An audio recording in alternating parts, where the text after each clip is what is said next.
Nako, totoo nga ba ito? Naungusan na raw ni Julia Barreto si Catherine Bernardo sa box office dahil sa 20.5 million pesos first day gross ng pelikula niyang Unhappy for You with Joshua Garcia.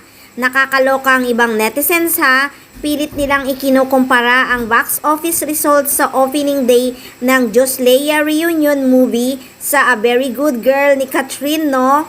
Itinuturing kasi na ang huling pelikula raw ni Catherine ang highest grossing non-MMFF film ng ABS-CBN Film Production and Corporation Cinema. More than 10 million pesos ang first day gross ng AVGG nang ipalabas ito noong September 27 last year.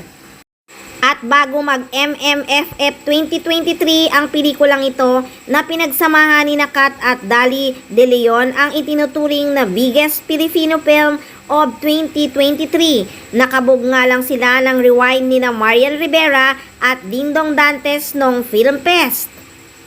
Komento nga ng netizen sa X, pinatalsik na raw ni Julia si Kat sa pwesto nito dahil higit sa kalahati ang lamang ng kinita ng pelikula nila ni Joshua Garcia compared sa huling movie ni Kat. Hindi tuloy maiwasan ng fans ni Julia at netizens na mag-ingay sa Zoom dahil sa lakas sa takilya ng Unhappy for You. Bukod kasi sa Viva Films, ang Star Cinema rin kasi ang nag-produce ng Joslea movie na produce din ng AVGG ni Kat. Parehong si Pentersen Vargas ang direktor ng dalawang pelikula. Pero syempre hindi nagpakabog ang solid fans ni Kat. Nakahanda silang ipagtanggol ang idolo sa mga intrigerang netizens. People watch A Very Good Girl because of Catherine and her new solo era. Hindi siya kasing lakas ng ibang movie ni Kat dahil iba ang tema nito, R13 at walang romantic plot. While sa Joslea film, PG ang rating. Nakuha rin ng movie yung mga hugotera na audience, may romantic plot at big advantage na naging mag-ex sila.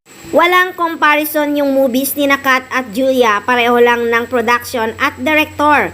Pero magkaiba sila ng tema. Maraming flop na movies si Julia bago ang Unhappy for You. Sa buzzer ni Kat, hintayin ninyo ang Hello Love Again na showing sa November 13. Saka kayo magtatalak ng ganyan. Naka more than 100 million ang huling pelikula ni Kat last year. Kaya ang tanong, maabot o malampasan kaya ito ng Joslea reunion movie? Abangan!